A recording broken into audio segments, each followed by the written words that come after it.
अस्सलाम वालेकुम मेरे वीवर्स, मेरे क़ीमती वीवर्स। इस वक्त मैं आप लोग के साथ जो स्टोरी शेयर कर रही हूँ, तो कल मैं देख रही थी इसको और यकीन जाने मुझे बहुत खौफ महसूस हुआ था कि ये एक शख्स की स्टोरी है और वो कहता है कि मैं जो हूँ ना, मेरी बहुत पुराने ज़माने की स्टोरी है, ठीक है। उसने कहा कि ये जिसने सुनाई है ना, उसके कई परदादा के साथ पेश आई है, लेकिन उस परदादा की ज़ुबानी सुनिए।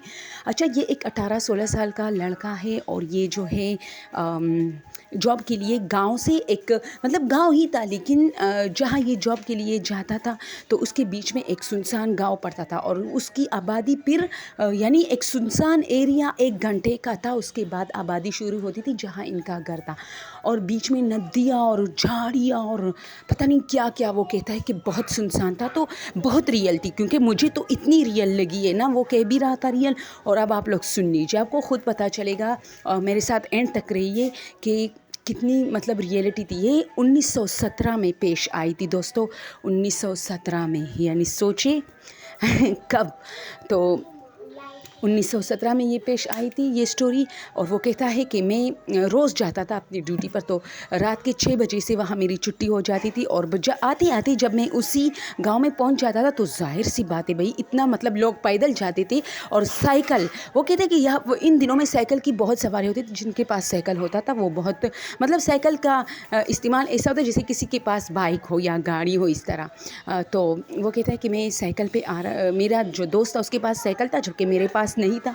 उन दिनों में मैं इतना मतलब नया नया जॉब पे लगा था, इतनी हालात सही नहीं थी फाइनेंशियली, तो मैं पैदल जाता था। तो इसी वजह से मैं घर से भी जल्दी निकलता था और ऑफिस से तो बस 6 बजे छुट्टी हो जाती थी, मैं डायरेक्ट निकलता था। हालांकि लोग इधर उधर चीज़ें ख़रीदने लग जाते थे, लेकिन मेरी माँ मुझे हमेशा कहती थी कि बेटा बीच में जो विलेज जो पड़ता है ये काफ़ी वांटेड है, इसमें बहुत सारी वाक़यात हुई, तो आपने जल्दी आना है। तो इसी तरह 9-10 तक मैं घर पहुँच जाता था। 6 बजे से वहाँ से मैं रवाना हो जाता था। वो एरिया जल्दी ख़त्म होता, क्योंकि वहाँ गहमा गहमी होती थी। लेकिन ये जो विलेज वाला इलाका था ये जल्दी ख़त्म ही नहीं होता, चाहे मैं भाग भाग के क्यों ना आता। लेकिन चूँकि सुनसानियत ज़्यादा थी तो बंदे को डर भी लगता है, अकेला भी होता है, इसी वजह से ये जल्दी ख़त्म नहीं होता था। तो वो कहता है मैं भाग भाग के वैसे था। इसी तरह शामों में एक शाम जो कि मेरे बुरे दिन जिस दिन से शुरू होने वाले थे, तो मैं इसी गाँव से जैसे बीच में पहुँचा ना, तो मुझे कोई पुकार रहा था, हसन। तो मैंने पीछे देखा लेकिन कोई नहीं था। वैसे ये एक नेचुरली बात होती है, जब हमें कोई पुकारता है ना तो हम पीछे देखते हैं। और ये जो जिन्नात लोग होते हैं ना, इनको इन पॉइंट्स का पता होता है, जो वीक पॉइंट्स होते हैं। उसने कहा मैंने पीछे देखा, कोई नहीं था। फिर मैं चलता रहा, फिर से आवाज़ आई, हसन। तो मैं रुका, मैंने इधर उधर देखा, पीछे देखा, नहीं। कुछ देर बाद घुंघरू की आवाज़ शुरू हुई। अब मुझे एहसास हुआ कि कुछ गड़बड़ है, क्योंकि जैसी घुंघरू की आवाज़, तो मैंने कहा यार यहाँ तो मर्दों का इस टाइम जो है मतलब नहीं आते जाते। मेरा तो खैर काम है ना, बहुत कम लोग जो मजबूर होते हैं मेरी तरह जॉब पे होते, वो लोग सिर्फ उनका आना जाना इस रास्ते से इसी टाइम होता है। दिन के टाइम तो होता है, लेकिन रात के टाइम इसी टाइम होता है। अब औरत कहाँ से आई, और साथ में चन चन। वैसे ये एक फ़िल्म का सीन नहीं है दोस्तों, अक्सर फ़िल्म के जो हॉरर सीन है वो इसी तरह की स्टोरीज से लिया जाता है, चन चन। और ये चन चन अचानक मैं गिरा, जैसे मुझे किसी ने धक्का दिया। मैं गिरा तो मैं नीचे देख रहा था, क्योंकि मुझे अचानक फील हुआ कि मेरे पीछे कोई खड़ी है, खड़ा नहीं खड़ी है, क्योंकि उसके पाँव अजीब से पाँव थे। वो पाँव भी नहीं थे, यानी हमारा जो पाँव होता है ना उसके आगे मतलब उंगलियां, इसका इस तरह था कि अराउंड इसकी उंगलियां थी।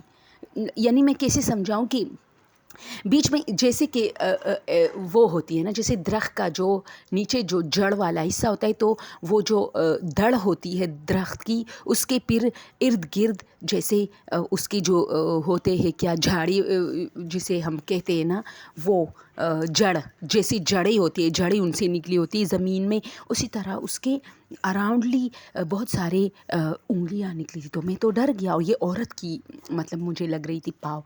तो मैं ऊपर नहीं देख रहा था, लेकिन उसने मेरे कान के नज़दीक वो चन चन चन, तो उसने कहा कि मेरे बहुत करीब से वो चन चन।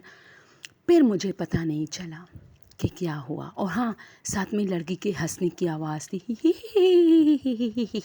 اس طرح جو فلموں میں ہوتا ہے نا. تو اگر سنسان جگہ پہ آپ کو ایسی آواز آ رہی ہے تو پھر آپ خود اپنا کریں. میں تو سمجھتی ہوں کہ جس طرح یہ بیچارہ بے ہوش ہے اسی طرح میری بھی حالت ہوتی. اس نے کہا کہ جب میری آنکھیں کھلی تو میرے گھر والے سارے میرے ارد گرد موجود تھے. اور اچھا اسی دوران مجھے میرے دوست کی جو تھی نا جو سائیکل، اس کی ہارن سننے میں آ رہی تھی. تو میں سمجھا کہ میرا دوست ہے، مجھے ویسی تنگ کر رہا ہے. لیکن پھر مجھے خیال آیا کہ میرا دوست تو بہت پہلے نکلا ہے. خیر ان دنوں میں گاؤں میں اتنے سائیکل نہیں تھے، تو سائیکل کی جو ہارن ہوتی ہے اس سے پتہ چلتا تھا کس کی ہے. تو یہ وجہ ہوتی تھی. تو میں بہت زیادہ گھبرایا ہوا تھا، اور میں ایک سرخ شرٹ والا ایک لڑکا نظر آتا. تو اس دن میرے دوست نے بھی سرخ رنگ کے کپڑے پہنے تھے، تو میں سمجھا وہ ہی. لیکن پھر میں چلنے لگا کیونکہ مجھے کچھ فیل ہوا گڑبڑ. جیسے ہی میں چلنے لگا پھر مجھے پتہ نہیں چلا میرے ساتھ کیا ہوا ہے. لیکن میرے گھر والے میرے ارد گرد موجود، انہوں نے کہا کہ ہم نے تمہیں جھاڑیوں سے، مطلب جب تمہیں لیٹ ہوا تو ہم سب نکلے، ان کے جو بھائی تھے وہ سارے نکلے، اور پھر گاؤں کے لوگ بھی نکلے لاٹینیں اور ٹارچیں. تو وہاں تم پڑے تھے جھاڑیوں میں، ساری جھاڑیاں چھانگ ماری ہم نے اور تمہیں نکالا. اور مجھے 3 دن بعد پھر ہوش آیا تھا.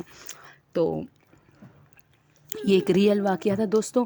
اسی طرح سنسان جو گاؤں ہوتے ہیں یہ اکثر جو ہے مطلب اسی طرح ہوتے ہیں. بلکہ آج کل بھی مردان میں ہمارے کچھ رشتہ دار کے پیکے میں علاقہ ہے مردان، وہاں بھی ایسے گھنے ویلیجز اب بھی ہے جو کہ بہت زیادہ کہتے ہیں کہ وانٹیڈ ہے. اوکے اگر سٹوری پسند آئی ہو تو سبسکرائب کیجیے. Thank you so much.